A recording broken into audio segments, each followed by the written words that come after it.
हम लोग इस वक्त झारखंड की राजधानी रांची के मरांग गोम के जयपाल सिंह मुंडा स्टेडियम में हैं और यहाँ अभी इंटर जोन बॉयज़ का मुकाबला हुआ, सब जूनियर बॉयज़ का मुकाबला हुआ वेस्ट जोन और नॉर्थ जोन के बीच।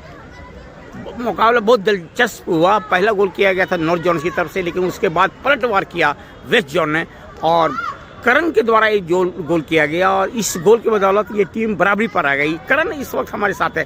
करण, सबसे पहले बताएं, आप अपना परिचय दें, कहाँ से आते हैं और आपने हॉकी कब से खेलना शुरू किया? मेरा नाम करण है। मैं उमरिया मध्य प्रदेश का रहने वाला हूँ और मैं एमपी अकेडमी में प्रैक्टिस करता हूँ। 2017-18 से मैंने खेलना हॉकी शुरू किया था और 2022 में मैं अकेडमी में आ गया था। करण, ये बताएं कि आपने फुटबॉल नहीं खेला, कोई दूसरा गेम नहीं खेला, कबड्डी, ये हॉकी ही क्यों चुना? जैसा कि सब जानते हैं, हॉकी हमारे देश का राष्ट्रीय खेल है। ज़्यादा लोग हर कोई क्रिकेट और दूसरे गेमों पर ध्यान देता है और एज हमारा राष्ट्रीय खेल होने के उससे हमें हॉकी भी खेलना चाहिए। अभी ओलंपिक खेल हुआ है। करण, बता सकते हैं कि हमारे देश ने कौन सा कब जीता? ब्रॉन्ज मेडल लगातार दूसरी बार लिया है। लास्ट ओलंपिक में भी ब्रॉन्ज और इस साल भी ब्रॉन्ज लेके आई है इंडिया टीम। ब्रॉन्ज में भारत का मुकाबला किस देश से हुआ था? ब्रॉन्ज में इंडिया का मुकाबला स्पेन से हुआ था। स्पेन से हुआ था जी। और स्पेन से भारत ने स्पेन को 1 के मुकाबले 2 गोल से पराजित किया। और इसके पहले जो टोक्यो में भी भारत ने जीता था, जर्मनी को हरा करके वहां पर भी ब्रॉन्ज जीता था। लगातार 2 बार ब्रॉन्ज जीता। और अभी ओलंपिक में चैंपियन कौन हुआ? करण, ओलंपिक के चैंपियन इस बार नीदरलैंड हुआ। नीदरलैंड ने किस देश को हराया? जर्मनी को हराया। क्या स्कोरिंग हुआ था? शूट आउट में मुकाबला बराबरी पर छूटा था। उसके बाद पेनल्टी शूट आउट में 1 के मुकाबले 3 गोल से पराजित किया नीदरलैंड ने। चलिए, तो ये अब बात करते हैं हॉकी का। तो हॉकी जो हमारे देश का राष्ट्रीय खेल है, लेकिन लगातार हम पिछड़ रहे। 1980 में भारत ने ओलंपिक लास्ट जीता था मॉस्को में। भारत ने स्पेन को हराया था 3 के मुकाबले 4 गोलों से। लेकिन क्या वजह है कि कारण अभी तक गोल्ड 80 के बाद अभी तक गोल्ड नहीं जीत पाए हैं? आप बता सकते हैं हॉकी में भारत क्यों नहीं अभी तक गोल्ड जीत पाया?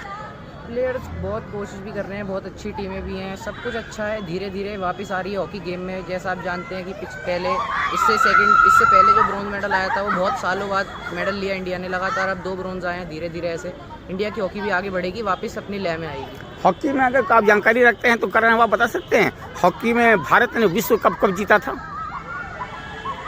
अभी रिसेंट में तो कोई वर्ल्ड कप नहीं जीता इंडिया ने। कब जीता था? पिछला कब जीता था? 1975 में। किस देश से मुकाबला हुआ था जानते हैं? नहीं। भारत का पाकिस्तान से हुआ था और पाकिस्तान ने भारत को 1 के मुकाबले 2 गोल से पराजित किया था। तो ये करण, उसके बाद विश्व कप भी हम नहीं जीत पाए हैं और ओलंपिक भी नहीं जीत पाए। एक लंबा इंतजार करना पड़ रहा है भारत को इसको जीतने के लिए। लेकिन फिर भी बहुत देर के बाद ओलंपिक में भारत ने अपनी चमक दिखलाई है और ब्रॉन्ज से ही संतोष करना पड़ा। लेकिन इनका प्रतिद्वंदी टीम पाकिस्तान बहुत पीछे चली गई। लेकिन भारत अभी तक एक नए इरादे के साथ नई मजबूत और धीरे धीरे इंडिया गोल्ड भी लेके आएगी।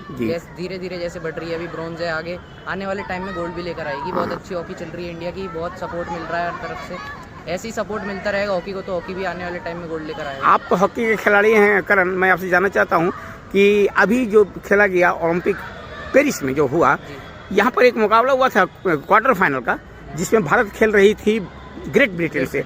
लेकिन उसमें एक ऑफेंस किया गया अमित रोहिदास के द्वारा। क्या कारण, कौन सा ऑफेंस किया गया जिसके कारण अमित रोहिदास को रेड कार्ड दिखलाया गया? नहीं सर, ऐसा ऑफेंस कुछ वो नहीं था। रेड कार्ड वो अंपायर के ऊपर था, अंपायर ने दिया। क्या गलती क्या थी? क्या ऑफेंस था? क्या एक गलती की थी? भारत को 42 मिनट तक 10 खिलाड़ी से खेलना पड़ा और अमित रोहिदास को अगला खेल के लिए भी निकाल दिया गया। अंपायर और उनके अकॉर्डिंग उन्होंने इंटेंशनली हॉकी मारी थी। ऐसा था या नहीं था वो अंपायर अपने हिसाब से कार्ड देते हैं। इंटेंशनली हॉकी मारने का उन्होंने कार्ड दिया था और एक मैच के लिए बैन किया था कि उन्होंने जानबूझ के किसी प्लेयर को इंटेंशनली बैक किया था, स्टिक को पीछे किया। ऐसा अंपायर और जो टेक्निकल टीम वीडियो अंपायर में देखा गया। वीडियो अंपायर ने क्लियर किया कि इंटेंशनली पीछे की स्टिक किया गया।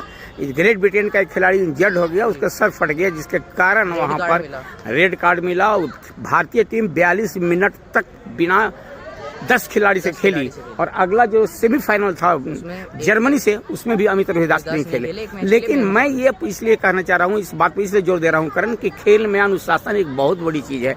आज भी आपके 2 खिलाड़ी लड़ गए थे, एक वेस्ट जोन का, एक नॉर्थ जोन का देखने को मिल रहा था। लेकिन कहा जाता है कि खेल का मैदान बिना छत का विद्यालय होता है। आपको जब खेलते हैं मैदान के तो अनुशासन के अंदर खेलना चाहिए। कभी कभी मैच की गर्मा गर्मी में दोनों प्लेयर दूसरी टीम्स में, और जब मैच एकदम ऐसा लाइन टू लाइन चल रहा हो, 1-1 ड्रॉ चल रहा हो, तो कभी कभी प्लेयर गर्म हो जाते हैं और आपस में धक्का लगने से, कुछ करने से कभी कभी हो जाता है। मैक्सिमम गेम हॉकी डिसिप्लिन का है, हॉकी सबसे ज़्यादा डिसिप्लिन का गेम। बिल्कुल, अनुशासन ही खेल का दूसरा नाम है और कहा जाता है खेल का मैदान बिना छत का विद्यालय होता है। तो अनुशासन खेल के अंदर होनी चाहिए। और कुछ जरूरी ऑफेंस किया गया होगा अमित रोहिदास के द्वारा, और उसको टेक्निकली, क्योंकि तकनीक भी इतना आगे हो गया है कि आपकी एक एक सेकंड की गलती पकड़ में आ जाती है। वीडियो अंपायर वहाँ पर बैठा हुआ है ना। तो चलिए मैं इस बात पर इसलिए इतना जोर कर रहा हूँ कि आप लोग का भविष्य है। अभी अब हॉकी आपकी में बहुत जिद्दा है, अभी आपको आगे तक हॉकी खेलना है। आज आप बहुत अच्छा हॉकी खेल रहे थे, जैसे नंबर 10 मैं देख कर रहा था, पूरे मैदान के अंदर आप दौड़ लगा रहे थे और बहुत अच्छा हॉकी खेल रहे थे। ये बात है कि जो जीता वही सिकंदर, जो जीत गया पेनल्टी शूटआउट में वो जीत गया। लेकिन चलिए जो बीत गई सो बात गई। उम्मीद करते हैं कि अगला मुकाबला जो 3 या 4 के लिए होगा आपका, वो हार्डलाइनर का मुकाबला होगा, उसमें आपकी टीम फिर जीतेगी। पूरी कोशिश करेंगे हम। बहुत बहुत शुक्रिया।